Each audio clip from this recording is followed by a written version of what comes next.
everyone, and welcome to this edition of Inside City Hall. Down here in downtown Peekskill, and beautiful downtown Peekskill, into the gazebo. Little sprinkles this morning, but it's supposed to clear up nice for the Irish Fest this afternoon. And I'm here with Rich Pepe. Rich, how are you? Mr. Mayor, nice to meet you. Thanks for having me. Rich is a retired NYPD detective. Highway Patrol. Highway Patrol, same thing. Yes. I was a motorcycle guy for 20 years. Rich is a motor man, a car buff like myself. We're just sitting here chatting about cars, and Rich is running the Grand Prix in Peekskill, which is coming October 15th, 2 weeks from now, from 11 a.m. to 2 p.m. right here. This is going to be the start-finish line. I'm a car guy, and when we were able to bring this into Peekskill, I was very ecstatic about it, and it's one of the many things that we have done during our term in office that are new to Peekskill, and hopefully will be an annual event. We started with the New Year's Eve celebration right here in downtown Peekskill, and we plan to do that again this year for the third year. And we do that with little or no city money, and it's something that the citizens really get out and enjoy. And I'm hoping that the Grand Prix of Peekskill will be one of those events. Now, when you said Grand Prix of Peekskill, I was hoping that it would be a full race and really get those motors cranking, but you're telling me no, it's actually not a race. It's not a race in the true sense of the word. The liability of doing that stuff nowadays is crazy. So we're calling it a spirited ride. So the streets will be closed. The Peekskill Police Department will be out there overseeing all that. And the cars will just, they don't have to stop for the stop signs. They don't have to stop for the street lights. What we have about 50 vintage cars, approximately about 50 years old and older, most of them. And right behind us here on Central Avenue is going to be pit row, where the cars will be staged in the morning. Right here behind us, the crosswalk is going to be the start-finish line. So the cars will go out, they'll go past Division Street, past all the restaurants, and most of the restaurants are coming on board with us. They're going to have the tables and chairs out, so they'll have nice outdoor dining for brunches. It's kind of a throwback to the 30s and 40s. If you remember, like the black and white pictures from the Monaco Grand Prix, people just sitting there having their coffee in the car. Exactly. And then we'll make the left. We'll go down Main Street, past City Hall, all the way down. We go over Route 9. We go down to the Sunset House there, make kind of like that hairpin turn. And Sue's Sunset House is a big participant in this event. And what a great vantage point that's going to be to watch this race. If anyone is looking for a great spot, there's a nice hairpin turn there. And Sue, I understand, is doing a lot of lunch specials that day. And really urge you to support Sue's Sunset House. Absolutely. I'm glad you brought that up. That's probably going to be one of the primo spots right there, that hairpin. And then the cars will proceed along Water, go past Dane's Lumber, Homestyle, Peekskill Brewery. And then when they get to Hudson and Taramina, they'll make the left, they'll go under the highway, and then make that first left on South Street, which brings them all the way back up here, past the post office, right into the center of town on North Division. They make the right turn. We're going to go up around the coffee house, okay, come down a little street. Esther Street? Yep, come down Esther Street. Then you'll hit Brown. They'll make the left, the right, come past Louis Lanza's Hudson Room, and come right past here, and that'll be one lap. And the cars in each group will have about a half hour of time, so as many laps as they can get in. There's no passing allowed. There's no timing. Oh, come on. We're not giving out any trophies. We're just trying to keep it, nice. Well, what if Councilman Talbot's driving one of the cars and goes down the whole course with her left signal on and going really slow? You mean everybody has to stay behind her?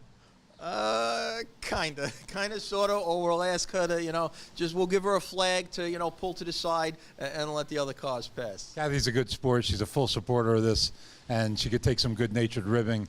We heard no opposition to this at all, this event, and that's a great lap. And I appreciate that. What we tried to do, we're trying to incorporate, the two most important parts of Peekskill: the downtown, which is thriving, and the riverfront, which is thriving. Going past here, I think we're going past just about every major restaurant in town on the route, the local businesses, and I kind of look at it, and I'm sure you could agree, Mayor, it's an economic driver. People are going to come in for the day, and they're going to see things if they haven't been to Peekskill in a while. Wow, this is an up-and-coming town. Right. We've got people coming from cars registered from all around New York, as far up as Kingston, New Jersey, Connecticut, Pennsylvania. So we're getting people who've never been to town before. What are the restrictions of, like, I have a I have a vintage car, kind of. It's a 1994 Dodge Viper. It's a member of my family.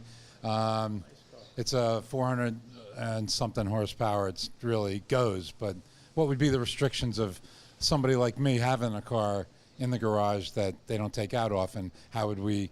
Are you taking anybody in here, or what's the restriction? No, like I said, the restriction would be we were trying to keep it vintage. So we set a benchmark of 1967, which is 50 years old or older. Or older, 50 years. You know, yeah, and I'd say about 90% of our cars meet that. We have a lot of groups coming in together. Like we have a group called Brits on the Hudson that have British cars. So they're coming. We have guys from the Alfa Romeo Club that are into Italians. We got about a half a dozen Italian cars. So some of them are a little bit newer than 67, not too much, but you know, they're coming as a group. So it's really going to be nice. So are you awarding trophies or prizes or anything?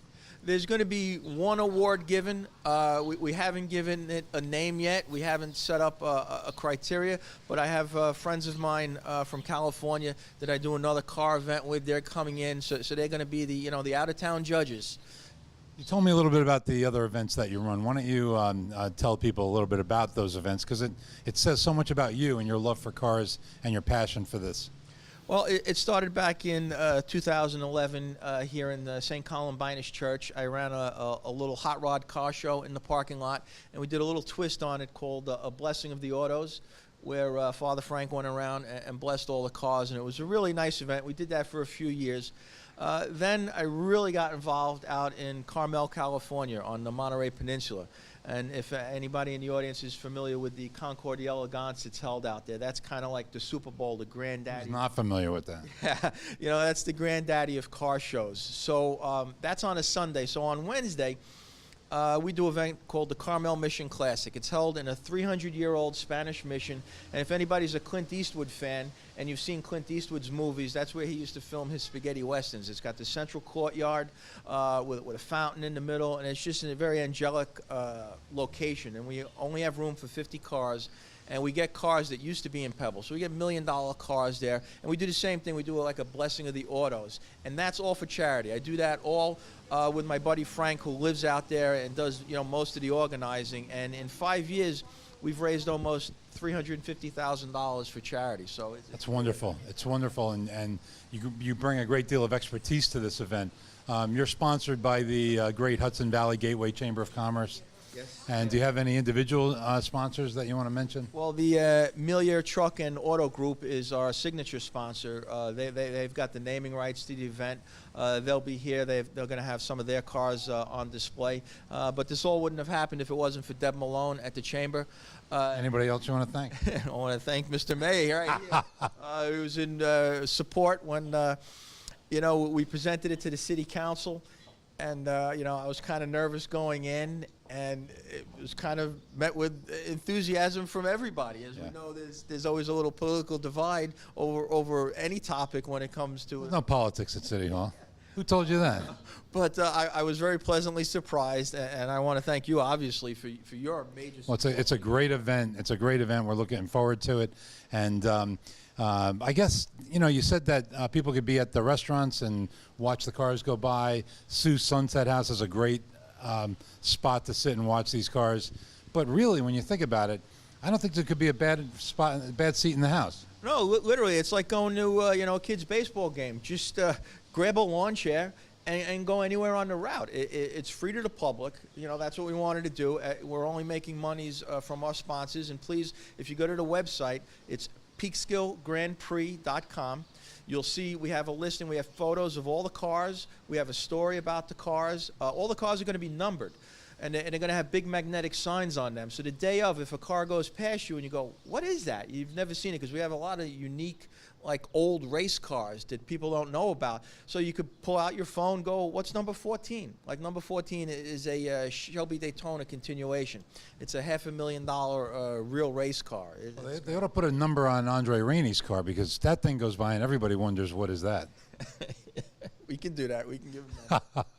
Well, Andre's a good friend, and he's a big supporter of this event. And he also can take a good-natured ribbing about his car because he's a good guy, and he's all in favor of this. In fact, everyone on the council was in favor of this. Unlike a lot of Actually, most of the things we do, we're in 100% agreement on. But this is a non-political event, and it's really good for Peekskill.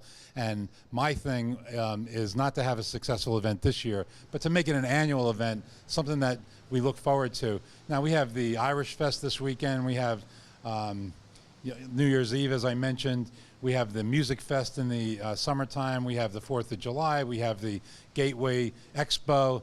And my dream is that have Peekskill have something, at least 1 or 2 events every month around the calendar, and not just to fill the calendar with a flea market on a Saturday, but to have quality events like this where people want to come down and make their downtown the center of their small community. Well, that's just it. That's the way I envisioned it to Deb Malone at the Chamber when I pitched it, that this could be a signature event for the community, and you're going to bring people from outside of Peekskill. As where a flea market may just bring, locals, this is an event, like I said, I have people coming from the tri-state area. They're coming with their support network of people from their car clubs. So it's people that are going to come in and they're going to go, wow, what's this building here? What's this empty lot? Maybe I can do something. So we're hoping that it's also a very big economic driver for the town. Well, I think it will be, and we're looking forward to it. And I just can't thank you enough from the bottom of my heart. There's a lot of towns up and down the Hudson River, Beacon, Fishkill, Hastings, Dobbs Ferry, Yonkers, that would love to have this event. And I'm just so glad that you picked Peekskill and that we were able to accommodate you. And I just want to tell everybody to please come out and support this great event.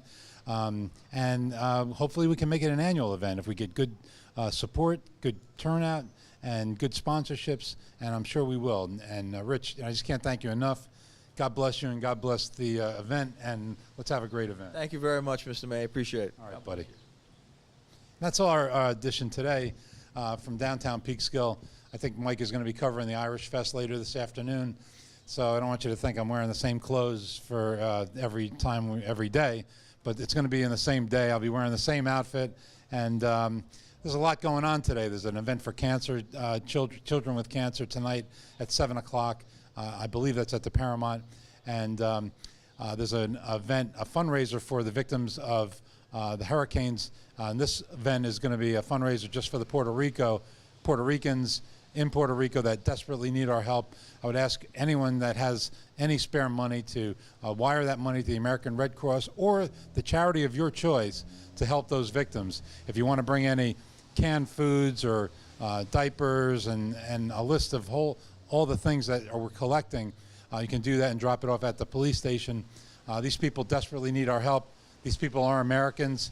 Puerto Rico is the 51st state, and we urge you to support that event tonight. It's at Dramatic Hall. I believe it starts at 7 or 8 o'clock, and it's going to go right to 11 or 12 midnight. So that's another event. A busy day here in Peekskill. Thank you all for watching, and have a great weekend.